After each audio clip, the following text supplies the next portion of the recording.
Hoy, en la palabra gota a gota, seguiremos con el estudio bíblico Unicidad, porque solo hay un único Dios. Bienvenidos a un espacio que te llevará a vivir los principios bíblicos en la vida práctica. Con ustedes, el pastor y maestro Álvaro Torres. Vamos esta mañana a tratar sobre la gran discusión sobre el Hijo.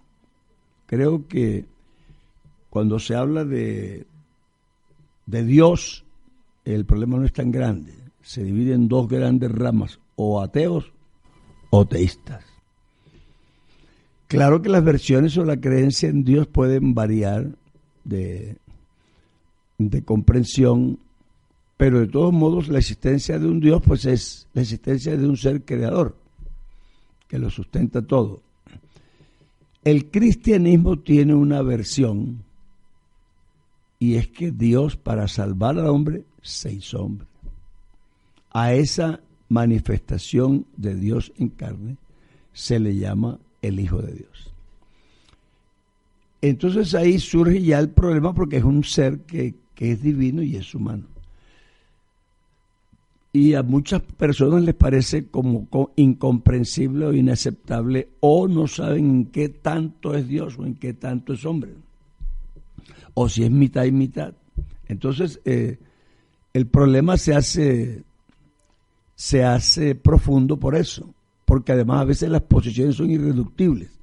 La persona se vuelve que no quiere aceptar ninguna razón para darle una explicación a quién es Jesús. Entonces la gran pregunta de importancia en la comprensión de la unicidad descansa en la revelación del Hijo. Para uno, es decir, el monoteísmo realmente es la creencia en un Dios. Yo diría que para mí esa es la diferencia con la unicidad. La unicidad implica que creo en uno porque hay posibilidad de ser más de uno. En las comprensiones de las personas, ellos tratan de decir que hay más de uno porque tienen a uno como ser humano y al otro como divino. Y nosotros decimos, no, es único. En eso creo que es para nosotros más el concepto de unicidad, porque si nos referimos solo a calidad de uno, pues el monoteísta sería unicitario también. Pero hay monoteístas trinitarios, monoteístas que creen en Dios. Sin convertirlo en dos dioses, ellos lo convierten en una sustancia en dos personas, o en una sustancia en tres personas. Entonces son como versiones del monoteísmo. El nuestro es un monoteísmo unicitario. Si nosotros decimos, no, aunque parezca, aunque sea la ilusión de dos, es uno, porque la Biblia muestra en qué medida lo son. Así que entre los teístas obviamente no hay discusión en cuanto a Dios. Dios es Dios. Dios es. Pero entre los cristianos explicar a Cristo produce controversia. Sobre todo porque el ser humano tiende a dar explicaciones en unos detalles que son imposibles de dar. Yo creo que les comentaba alguna vez que un joven en España me dijo, pastor, yo me quiero bautizar, pero tengo dudas. Yo le dije, bueno, yo soy pastor y tengo dudas. Y ¿usted tiene dudas? Yo, sí, tengo dudas. Porque lo que tú llamas dudas son esas cosas que uno no comprende o que uno no sabe y se cuestiona. Eso no lo hace uno un incrédulo, sino una persona que investiga, quiere saber. Y entonces a eso le llamamos dudas. Si no tenemos una versión definitiva sobre algún punto de la doctrina y tenemos una pregunta. Y me dijo, bueno, está bien. Entonces, explíqueme a Dios. Y yo me bautizo y digo, siéntate, yo te lo voy a explicar. Te voy a explicar a Dios. Yo, pero te voy a hacer una advertencia. Si yo logro explicarte a Dios, entonces no te bautices. ¿Por qué? Porque Dios es inexplicable. Y el Dios que se puede explicar 100% no es Dios. Es otro ser. Eso al ser humano no le gusta mucho. El ser humano quiere tener explicaciones rotundas sobre todo. Pero la realidad espiritual es como el agua. Ella toma formas distintas en diferentes circunstancias sin dejar de ser lo que es. Es decir, aunque tenga formas aparentemente diferentes, igual sigue siendo la misma. Y al ser humano le gusta es que le corten un pedazo de queso, un pedazo de pan, y eso tiene límites. Pero Dios no es un pedazo de queso ni un pedazo de pan, Dios es Dios. Entonces, por eso es que también la experiencia espiritual es tan rica, porque hay verdades, pero las experiencias subjetivas son múltiples, porque Dios en cada vaso cae y toma esa forma y le da esa experiencia. Entonces, creo que este tipo de comprensiones es bueno que las tengamos para que sepamos que cuando vamos a estudiar a Dios, no es un pedazo de queso. Dios no lo vamos a cuadricular nunca. Cuando la persona cree que lo tiene encerrado en 4 paredes, ya se le salió. Eso no es posible nunca. Así que la creencia y la explicación de Dios es dentro de lo que Dios es, que es un ser infinito, imposible, como lo llamamos el inexplicable Dios. En los primeros 300 años del cristianismo se produjeron las siguientes teorías en relación con el Mesías. Es decir, que estas discusiones que tenemos ahora no son las discusiones de porque ya es una creencia vieja. Yo más bien creo que al contrario. Hoy día casi usted no oye nuevas teorías sobre Cristo, porque ¿qué más van a inventar? ya se ha discutido todo. Estas discusiones básicamente surgieron al principio. Entre otras cosas porque el cristianismo no es una religión típica, es atípica, es un movimiento de pensamiento y de relación con Dios. Entonces no es un librito de catecismo que uno le dice, aquí dice, ¿qué es Dios tal cosa? ¿Qué es tal cosa? Y ya, está arreglado. Eso no es así. Entonces, por eso el pensamiento cristiano es tan amplio. Pues eso también es el peligro, que da para que la persona a veces se pase de la raya. Pero en los primeros 300 años surgieron varias teorías sobre quién era el Mesías. Por eso creo yo que esa pregunta de Jesús es muy profunda. ¿Quién dicen los hombres que soy yo? Es decir, eso creo que es la esencia del cristianismo. De la respuesta que yo le dé a esa pregunta depende de la posición que yo voy a tener de ahí en adelante. De que yo me responda quién es Jesús.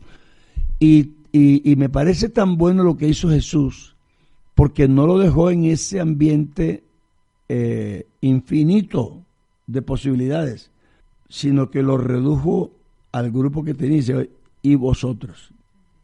Porque la gente dice muchas cosas, pero y vosotros. En otras palabras, cada persona tiene que fijar su posición con respecto a Jesús. ¿Quién es Cristo para mí? Va a marcar la diferencia. En esta pregunta surgió una posición que decía, no es que Cristo sobre todo es Dios. Él tiene prácticamente una sola naturaleza, porque aunque era hombre y Dios, la naturaleza divina se impone.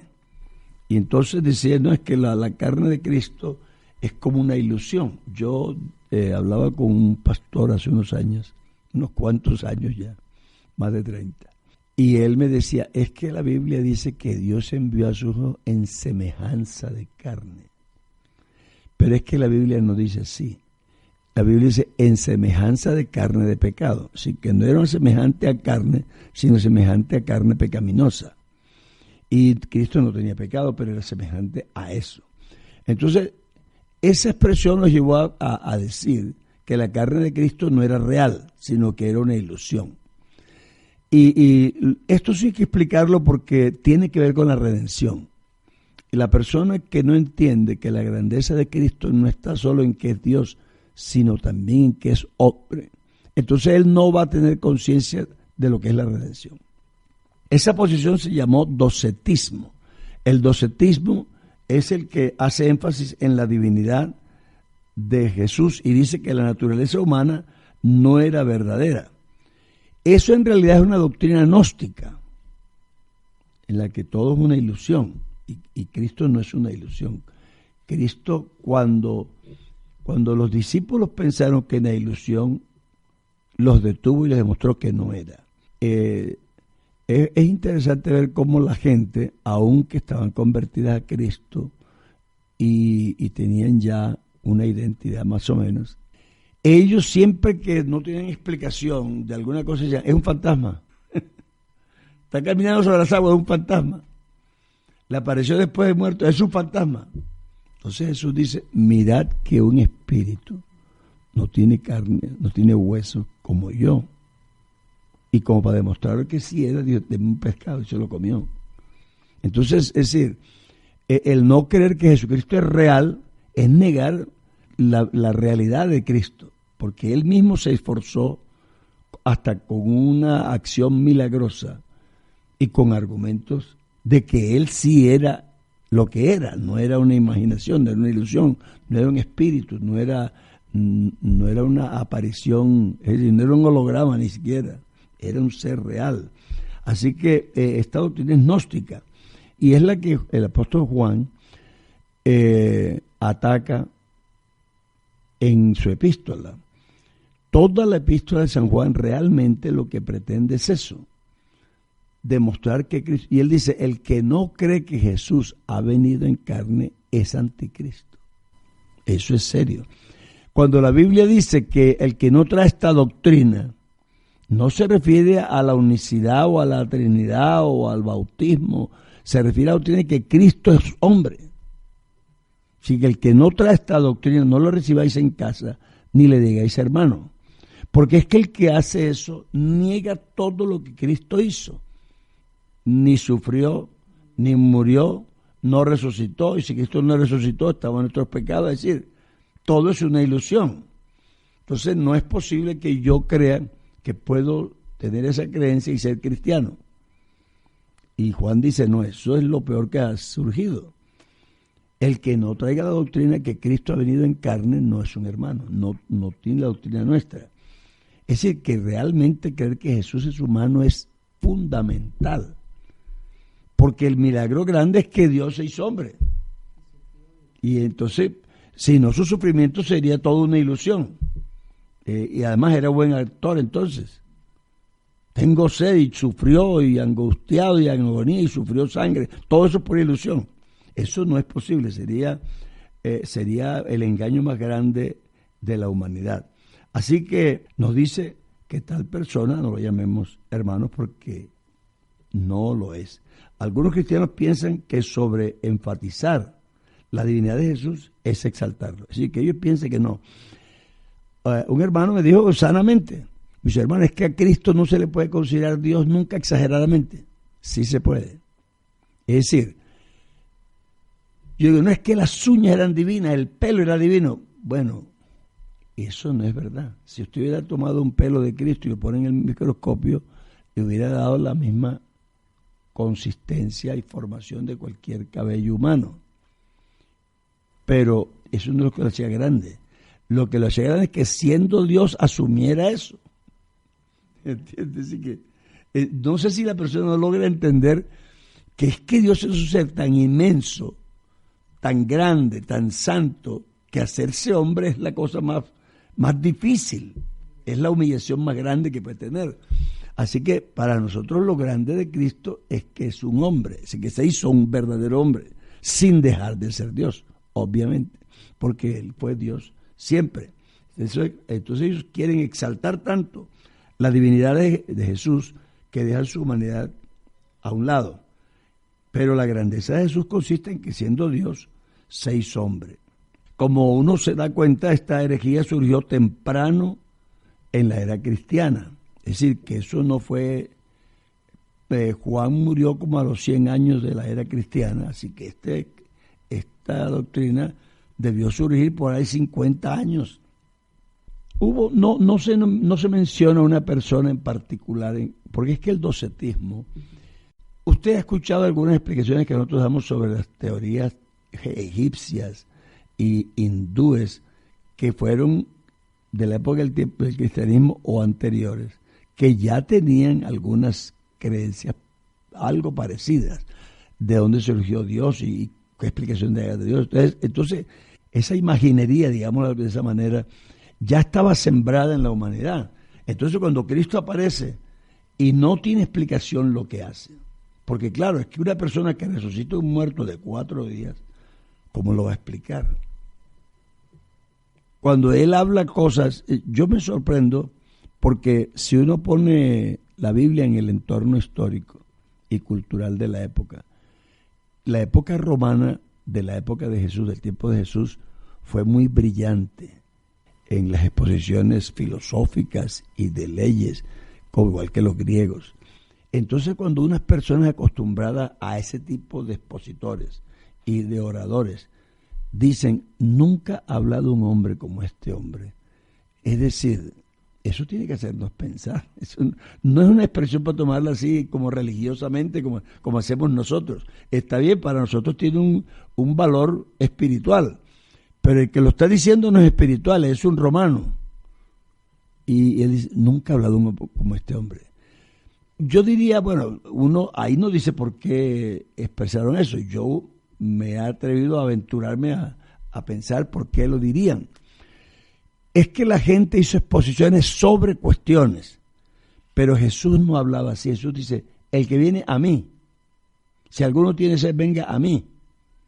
Es decir, dice, este señor no habla como nosotros, él no expone ciencia, él es decir, como si yo estoy encarnando la ciencia.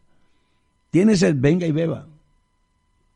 Entonces, yo creo que la humanidad sí se enfrentó a un orador distinto, y es que los oradores, aún de las otras religiones, con todo el respeto que merezcan las otras religiones, fueron expositores de teología o de ética más que todo, de conducta de vida, de cómo tratar al prójimo. Por eso algunas personas que llegan a ese nivel llano dicen, no, pero todas las religiones son buenas, porque ellos hablan que no maten, que no roben, y eso es verdad. En ese sentido, pues, gracias a Dios que no invitan a matar, aunque a algunos parece que sí. Pero en realidad sus enseñanzas oficiales tienden a esa bondad ética. Pero es que Cristo no fue solo una bondad ética. Entonces aquí es donde surge el punto crítico. Algunos en esas religiones ahorita dicen que era un iluminado. Cristo nunca dice que fue un iluminado, dice yo soy la luz. Juan habla y dice, no era él la luz, él era un iluminado. No era él la luz. Pero vino otros testimonios de la luz. Y entonces cuando habla de eso dice, este era la luz verdadera. Él, que alumbra, no dice a dos hombres o a los que creen, dice a todo hombre que viene a este mundo. Esa es una expresión muy universal, muy absoluta. Cuando uno habla de Cristo no estamos pues solamente discutiendo de un Señor que hizo un milagro. Yo también he orado por gente que se han sanado y nunca he dicho que soy el Hijo de Dios. Es decir, eso no me ha hecho pensar así. Porque yo oro por una persona y sé que lo que pasa no tengo yo el poder. No puedo resucitar a todos los que yo quiera, ni puedo sanar a los que yo quiera. Dios me responde una oración y Dios hace un milagro. Y siempre se lo atribuyó a lo que Dios hizo, pero Jesucristo dijo, yo lo resucitaré en el día postrero. El que viene a mí, aunque esté muerto, vivirá. Es decir, las palabras que yo os he hablado son espíritu. Es decir, ese mensaje tan contundentemente personal es lo que hace a Cristo totalmente distinto. Entonces eso es lo que lleva a la gente a tratar de buscarse una explicación de quién era él. Era muy difícil entender que Dios se hizo hombre, entre otras cosas, porque las posiciones de los pueblos, como ya explicamos, era panteísta. Entonces en realidad ellos no entienden un ser que se va a humanizar, porque para ellos Dios es el universo, entonces sería que todo el universo desapareciera. Entonces esa idea les es muy difícil a un panteísta. El monoteísmo judío sí permitía un poco la creencia en un Dios particular, que él como ser único pudiera hacer algo así. Pero claro, aún algunas personas de hoy que no comprenden, entonces el cielo se quedó solo.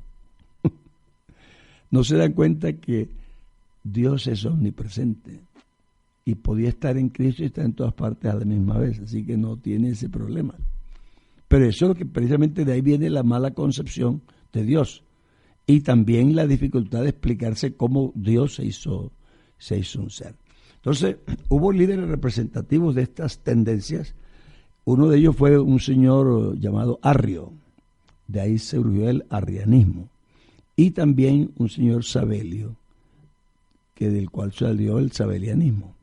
No fueron realmente los únicos creyentes en esas creencias, sino que fueron los teólogos de mayor trascendencia. Entonces, por eso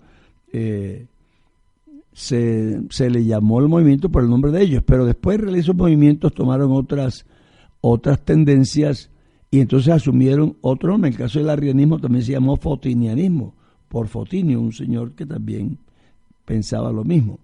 Ellos, los arrianos, creen que Jesucristo es un excelente, perfecto hombre, pero nada más. Es un hombre que hace la voluntad de Dios, sujeto a Dios, un buen hombre, un gran maestro, todo lo que usted quiera, pero solamente un hombre. Entonces el arrianismo, y todavía hay arrianos modernos, que piensan que Jesucristo no es más que un hombre. Pero la verdad, sin siquiera tener un sectarismo de ninguna clase, un hombre no puede hacer lo que Cristo hizo. Es decir, eso no es posible que un hombre se le venga allí paralítico y él diga, tus pecados te son perdonados. Es decir, eso no me interesa si, ojalá que no se ofendan, pero es que es una posición insostenible. Habría que buscar otra explicación, porque Cristo no le dijo, en nombre de mi Padre te perdono los pecados, o por representación, o me dieron un poder natural, un poder judicial escrito y yo en virtud de eso te perdono. Eso sería comprensible, pero es que Jesucristo no dijo eso. Dijo, hijo, tus pecados te son perdonados. Y lo dijo tan claramente que los que estaban allí reaccionaron.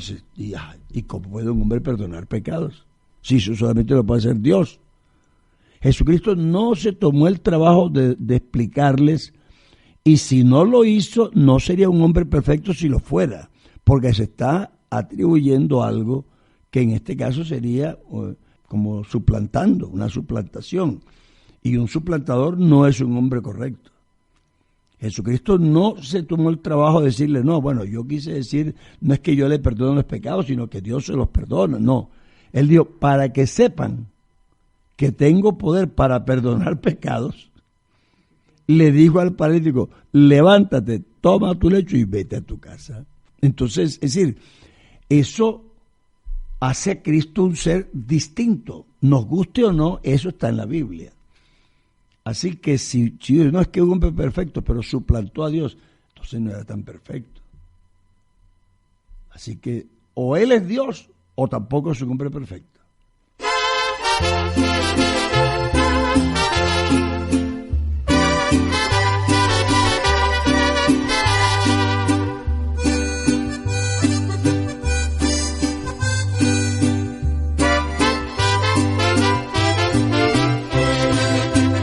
Debes de saber quién es el Padre, debes de saber quién es el Hijo, debes de saber quién es el Espíritu Santo. Si no lo tienes claro, yo te lo explico. Jesús es el Padre en su divinidad, Jesús es el Hijo en su humanidad, Jesús es el Espíritu Santo en su manifestación. Yo lo creo y siento dentro de mi corazón. Jesús es el nombre sobre todo nombre que es dado a los hombres, en el cual nosotros podemos ser salvos. Él es un Dios de orden, el Dios soberano, el Dios de poder, el Dios de la verdad, el Dios que solo vive en la iglesia pentecostal. La Biblia no muestra dos, la Biblia no muestra tres, la Biblia muestra uno y es Jesús de Nazaret. Él es el primero, el último también. Él es Jesucristo que pronto ha de volver.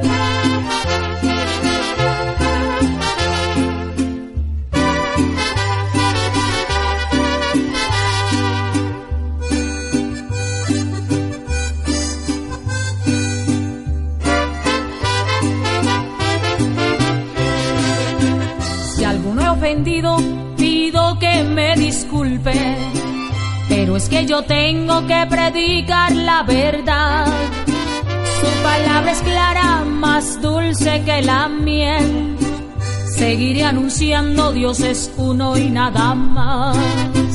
Muchos han querido dividir ese nombre, otros van tratando cambiar la mentalidad.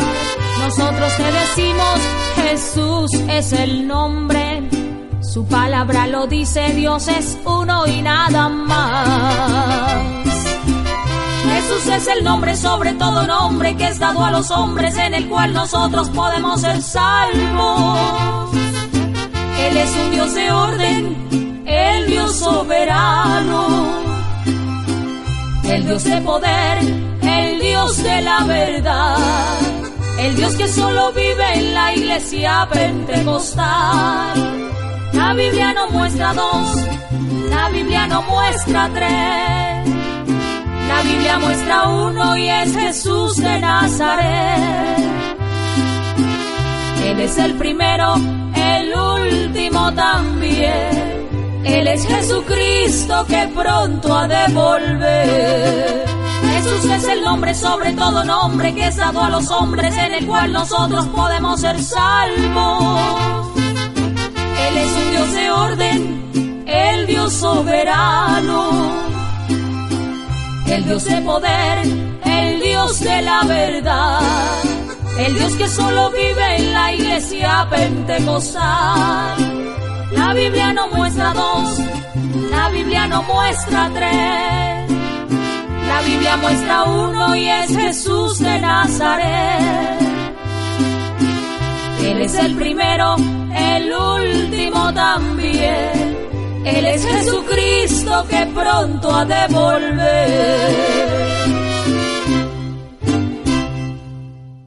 Hermano Álvaro, bueno, en esta mañana hemos estado hablando sobre dos doctrinas o dos formas de interpretar quién es Jesús. Una es la que dice que Él es solo Dios, no fue hombre sino solo Dios, y la segunda que fue solo hombre. ¿Cómo podemos, o sea, de dónde nace esa idea, esa de que solamente hombre, de que solamente no es Dios, sino que fue un hombre normal, un hombre común y corriente? Cuando uno aborda la vida de Jesús, pues la vida de Jesús, la Biblia trata de presentarla muy simple. Desde un punto arranca simple, dice, el nacimiento de Jesús fue así. Entonces, claro, si yo digo, Él nació de una señora, la señora estuvo embarazada 9 meses. Nació como todo el mundo en un pesebre. Creció, dice la Biblia que crecía en estatura y en gracia, así como todos los niños. La mamá lo regañó. Se le perdió varios días y se llevó un regaño. Dice que estuvo cansado, que tuvo hambre, que tuvo sed.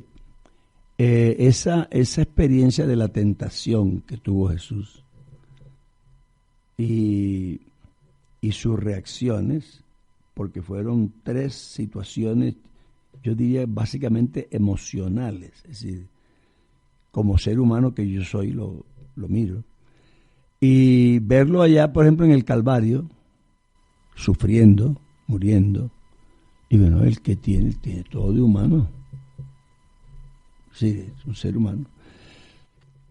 Sobre todo si la persona ha leído las Escrituras y ha visto profetas como Eliseo, como Elías, como Moisés, y visto las cosas extraordinarias que pasaron con ellos, quiere equiparar esas cosas con las que pasaron con Jesús, y eso no lo hace Dios, eso lo hace un hombre extraordinario. Entonces dice, no, entonces Jesucristo es un hombre, hizo cosas extraordinarias, pero no fuera de lo que un humano inspirado por Dios pudiera hacer. Pero claro, esa es la persona que no examina la Escritura con la lupa. Pero Jesús mismo dijo, si yo no hubiera venido y no hubiera dicho cosas como nadie ha dicho, si yo no hubiera venido y no hubiera hecho cosas como nadie ha hecho, entonces no tendrían pecado. pero ahora no tienen excusa. Yo creo que la persona, por ejemplo, yo prediqué un sermón hace años que yo titulé El más grande de todos. Entonces comparé a Jesús, digamos, especialmente con Moisés. Moisés extendió la vara y el mar se partió. Pero Jesús no tuvo que extender la vara, él caminó por el mar. Moisés pidió y Dios le hizo caer pan del cielo.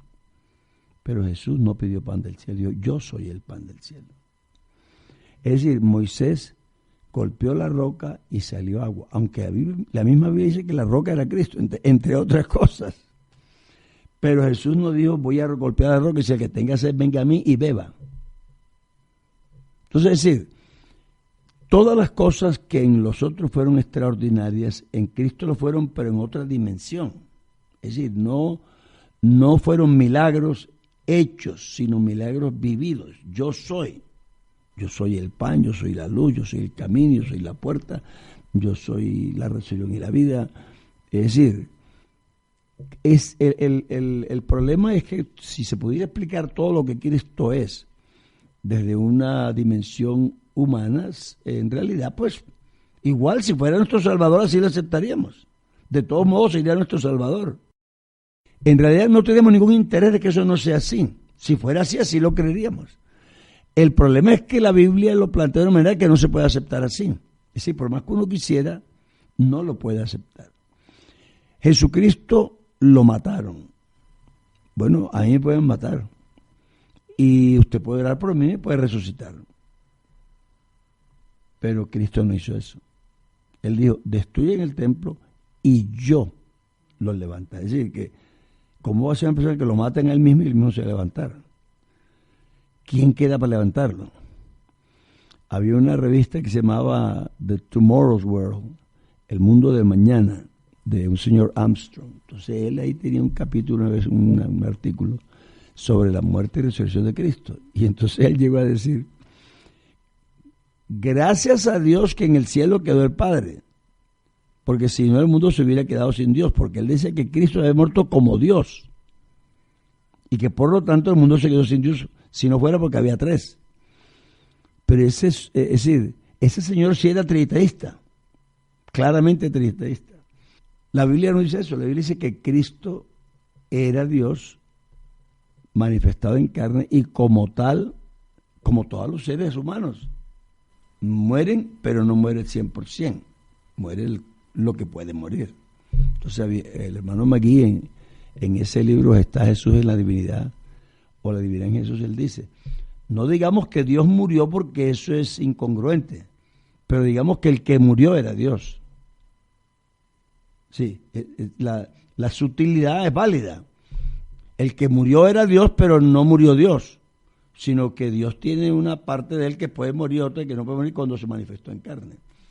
Entonces, nosotros sin ser, digamos, bélicos ni desaforados, si examinamos con frialdad las Escrituras, es que no te dan para otra cosa. Tendríamos que cambiar la mitad. Jesucristo claramente dijo en varios sitios que Él era Dios. Y cuando Pablo lo explica en Romanos, lo explica en la doble ascendencia. Él dice, según la carne vino de los patriarcas, pero Él es Dios sobre todo. Entonces nosotros, aunque sí hay algunas cosas que obviamente si era humano tuvo que vivirlas como humano. Y lo definen, es más, no lo podríamos aceptar si no fuera así. Aceptamos a Cristo como el Salvador que es porque llena ese requisito. Tenía que ser un pariente cercano, tenía que ser un humano. Y Él lo llena plenamente. Tenía que parecerse en todo a sus hermanos, dice la Biblia, en todo. Y ser tentado en todo. Usted no puede ser tentado si usted no tiene deseo de hacer algo. Así que dice, la Biblia dice, después de haber ayunado, tuvo hambre, es decir, deseó comer. Entonces le ofrecen la tentación es porque deseó algo. Si no tiene ninguna tentación. Entonces creo que la persona tiene un problema, es que ellos creen que Jesús, para poder ser tentado en todo, tenía que ser tentado en cada uno de los pecados que tiene el ser humano. pero eso todavía lo estarían tentando, porque son tantos los pecados que necesitaría mucha vida, porque a Cristo lo tentaron en las necesidades básicas del ser humano, en los deseos de los ojos, en la vanagloria de la vida, es decir, en los pecados que abarcan todos los otros, porque la mayor parte de los pecados del ser humano es por la vanidad, por la arrogancia. Entonces a Cristo lo tentaron en las vertientes del pecado, no en cada acción particular, porque eso sería, ya digo, todavía lo estarían tentando todavía en los 2000 años. Es decir, serían tantos pecados que se han inventado la humanidad que mientras Cristo lo tentaban nos moríamos todos. Así que no se trata de eso. Adán no fue tentado en todo así, y él era el postrer Adán, así que vino él a resolver el problema de Adán. Yo creo que de ahí es que la persona, si no mira bien a Cristo total, él va a resultar confundido, pero Cristo no trae confusión. Si se mira bien y se entiende, todo es explicable. Hermano Álvaro, una de las grandes inquietudes de los creyentes y de muchas personas, y cuando vienen y se acercan a preguntarle por lo que uno cree, bueno, entonces ¿cómo explica el Gólgota? ¿Cómo explica todas esas expresiones que el Señor dijo y que Él habló en el Calvario? Creo que las expresiones del Calvario son solo parte de un todo, es decir, no son especiales. Creo que es parte de un todo. A uno le pregunto, hermano, ¿y a quién oraba Cristo cuando oraba? Pues decía, Padre, yo sabía que tú siempre me oyes. ¿A quién oraba? Cuando el Padre dice, el Padre mayor es que yo, ¿a quién se refería? No lo sabe ni el Hijo, sino el Padre. ¿A quién se refiere? Estas expresiones, como la de Getsemaní, no se haga mi voluntad sino la tuya, y la del Calvario, Padre, en tus manos encomiendo mi espíritu.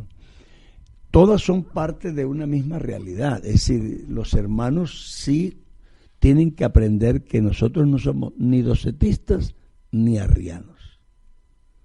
Nosotros somos cristianos que creemos en la manifestación de Dios en carne. Y que esa manifestación en carne es completa, es real. Es decir, que Dios se manifestó en un hombre, en el hombre Jesucristo.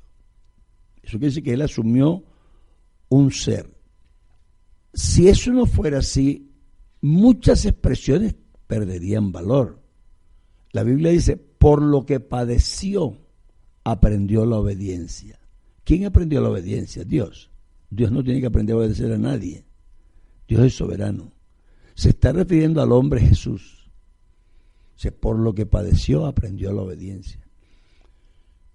Que crecía en gracia y en sabiduría. Dios no puede crecer en sabiduría, porque Él es la sabiduría. Entonces, obviamente, todas esas expresiones nos tienen que llevar a nosotros a la realidad de la manifestación de Dios en un hombre. Es decir, que el hombre se sujetó a todo lo que el ser humano es. Entonces, Él creció, aprendió, se sujetó, aprendió a ser obediente, le dolió los clavos. Cuando está en Getsemaní, la crisis fue grande. Él dice, mi alma está triste hasta la muerte. Dios no puede hablar así. Dios nunca podría hablar, porque ¿cuál tristeza, cuál muerte? Por ahí yo he oído sermones que la tristeza de Dios no hay ninguna tristeza en Dios. Y el coro que dice que así llora el Señor cuando un hijo de él del que se quiere apartar. Dios no llora. Dios no es un ser humano. Es decir, esa es la imposibilidad de Dios para salvarnos, que es que Él es un ser que no está lleno de esas pasiones como nosotros. Pero Él se manifestó en un hombre que sí estaba sujeto a todo, porque la idea era esa, que Él se identificara con todo, y también ver cómo el hombre, porque vea, fíjese usted hasta dónde llega esto. Es decir, las razones. Cuando el Señor se enfrenta con Adán y Eva y les da a cada quien su regañito por lo que hicieron y su sentencia, Él le dice a la serpiente, de su simiente, es decir, de la simiente de la mujer, su descendencia te chafará en la cabeza, tú la herirás en el calcañar. ¿Qué es lo que Dios está diciendo? Porque Dios, enfrentarse con el diablo, eso es una pelea perdida. El diablo no tiene nada que hacer como criatura que es ante un Dios tan omnipotente que lo creó a él. Entonces, Dios dice, yo no me mido contigo porque tú no eres pareja, tú no eres contendor para mí. La humillación grande del diablo es que el ser frágil que él acababa de vencer es el que lo tenía que matar, porque una serpiente a la que le chafan la cabeza no la dejan herida, la dejan muerta. Así que Dios le está dando una sentencia de muerte. Y él dice, muerte, yo seré tu muerte. Entonces, él dice, la descendencia de esta mujer es la que te va a matar. En otras palabras, este hombre cayó en una trampa, pero es que el diablo realmente no venció a Adán tampoco. Adán se entregó por su mujer. Y entonces en ese sentido su pecado fue muy grave, porque fue voluntario, sin pasiones, sin tentación, sin nada. Él decidió pecar. Así que el diablo tampoco había vencido a Adán. Él venció a la mujer y tampoco la venció, la sedujo. Se usó una astucia y en eso la enredó. Pero en realidad el diablo estaba cobrando un botín que no había ganado, en realidad. Entonces Dios le dice, es la simiente de ella la que te va a matar, ya verás. Bueno, el diablo seguramente que pensó, si tumbé una vez, lo tumbó dos veces. Si usted lee la Biblia, la parte de la Biblia que la gente no lee, porque es muy aburrido leerlas, son las genealogías. Eso es muy aburrido. Que fulano es tal y tal. Pero resulta que en las genealogías es que está descrita la habilidad que Dios ha tenido de hacer toda la historia de la humanidad para traer la línea del Mesías. Esa línea llegó hasta Belén sin que el diablo pudiera hacer nada, porque el diablo de todos modos, por mucho que sea que se la dé de inteligente, es que con Dios la tiene perdida. Es decir, él no tiene manera de ganarle una a Dios, no hay manera. Eso es largo de contar, pero es muy emocionante. Ya cuando uno lo calcula desde ese ángulo, uno sí se da cuenta cómo la habilidad se ve por toda la historia de la humanidad. Dios trae una simiente y llega a Belén. No lo pudo evitar el diablo. Pero claro, todos esos descendientes son seres humanos. Así que nosotros no podemos negar eso. Porque Dios no llegó y dijo, voy a crear un hombre, ¡pum! No. Él dijo, voy a guardar una simiente. Y esa simiente la trajo hasta aquí. En esa se manifestó Dios. Es decir, que tampoco era cualquier simiente que podía escoger, él cogió una simiente. Entonces, viene, el diablo no pudo evitar que ese niño naciera. Cuando el niño nació, el milagro fue espectacular, porque no todo el mundo prende una estrella en el cielo para decir que nació. Lo vinieron a adorar, se movió el mundo por el nacimiento de un bebé. Ese bebé, el diablo dijo, este me fácil, yo lo mato, está chiquito. Y lo mandó a matar. Trataron de matarlo de los 2 años para abajo, porque esa es la edad mejor que el que calculó al Mesías. Pero es que aquí empieza una cosa que debemos que entender. El diablo no es omnipresente, no es omnipotente y no es omnisciente. Así que él le apuntó a Jesús mientras estaba parado ahí en Belén, y cuando le disparó, ya Jesús estaba en Egipto y él no lo encontró. Y cuando lo encontró ya tenía 12 años. Si ya no había manera. Toda esa carrera nos muestra a nosotros, al ser que sí es frágil y que se puede matar, pero también que está poseído por un ser muy hábil que lo va a proteger. Y va a morir es como tiene que morir y no de otra manera. Eso lo tenemos que entender. Es decir, Cristo era la manifestación de Dios, pero no podía salirse de los límites de la humanidad, porque entonces no hubiera sido un humano. Y para el diablo dice, no, es que me pusieron a pelear con un humano, pero no se portaba como humano. Entonces, claro, me ganó. No. En todo lo que el diablo se enfrentó con Jesús, se enfrentó con un hombre. Porque igual que pasó con Job, que trató de obligar, y él dijo, quítale todo y verás que te maldice. Y Dios le demostró que había gente que aunque le quiten todo, no maldice a Dios. Y eso era un hombre, no era un Dios. Él le demostró con Jesús lo mismo. Llévalo al extremo de la tentación, llévalo al extremo del sufrimiento, llévalo al extremo de la persecución y él se mantendrá firme. Tenía que ser un hombre, manifestación de Dios, pero un hombre, porque si no, no era válido. Y eso es una cosa que es el gran misterio de Dios, y eso es lo que lleva a la gente a hacerse preguntas. Pero es que tenía que ser así. Entonces Jesús como hombre, no como una chaqueta que se puso Dios encima, sino como hombre, como un ser. Él cuando llegó a la muerte, eso era una angustia, como la de cualquier persona. Y él dice, mi alma está angustiada hasta la muerte. Y empezó a sudar gotas de sangre, y los ángeles vinieron a confortarle. Así que el momento fue crítico. Pero en el momento crítico máximo, él dice, pero no se haga mi voluntad. Es decir, la voluntad humana que está en mí no debe ser complacida. Debe ser complacida la voluntad divina que está en mí. Entonces él rinde esa voluntad y dice, el hacer tu voluntad, oh Dios, me ha agradado. Ahí es el cumplimiento de esa profecía. Lo mismo pasa en el Calvario. Cristo se tiene que morir. La persona dice, hermano, entonces no se murió. Claro que se murió. Y se murió tanto que dice, en tus manos encomiendo mi espíritu. ¿Quién? El del hombre Jesús.